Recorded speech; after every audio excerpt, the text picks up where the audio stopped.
spanning centuries. It's as old as the first few colonies in the United States. From England, there was two colonists by the name of Elba and Mary. Elba and Mary were the best of friends back home in England. Both had survived a long journey there. They became pregnant on the ship and safely managed to get off to the new colony. In the 1500s, the islands of Roanoke were previously undiscovered islands. They were cold and dank, full of savage wildlife and mysteries.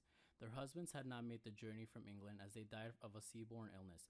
Now both widowed and in a strange new land, and carrying their first child, both women knew they had to stay together and protect one another.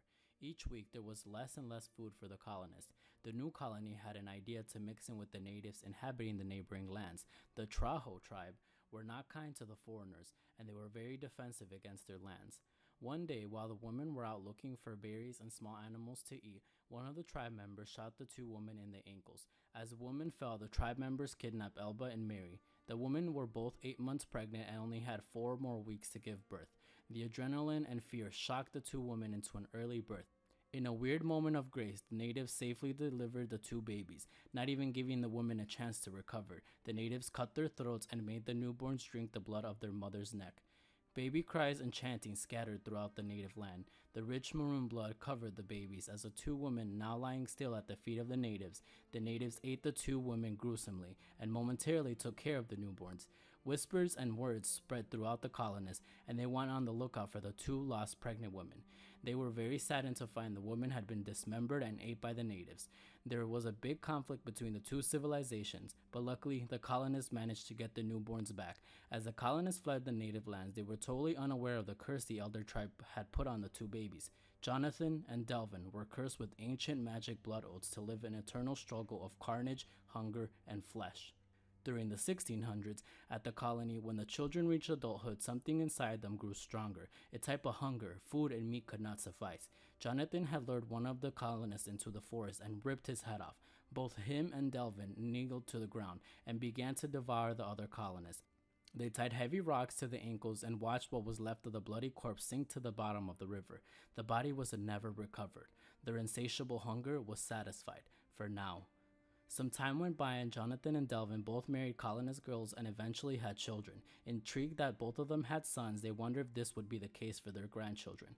When Jonathan and Delvin II were around the age of 20, they started getting a sensation in their stomach, a force that required food. The fathers showed their sons how to satisfy their hunger, until they were violent enough and ended up killing their makers.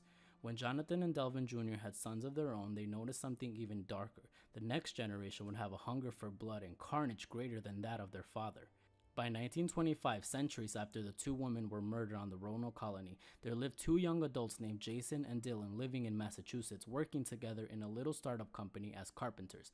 The two carpenters had a tiny little secret. Every time they would work on a new house, they would bury the bodies of their victims in the basement before any of the house was built. This went on for years until one of them moved away to the Midwest with the woman. In 1930, the two had lost contact and were living on their own. Jason living in Iowa with his wife and Dylan in Massachusetts.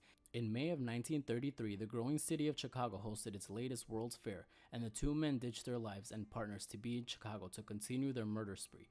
Dylan started on the south, Jason on the north. Each man was killing at least 5 people per day leading up to the days of the World's Fair. During the fair, they would lure travelers from all over the world into hotels, seducing them a bit and eventually murdering every last one.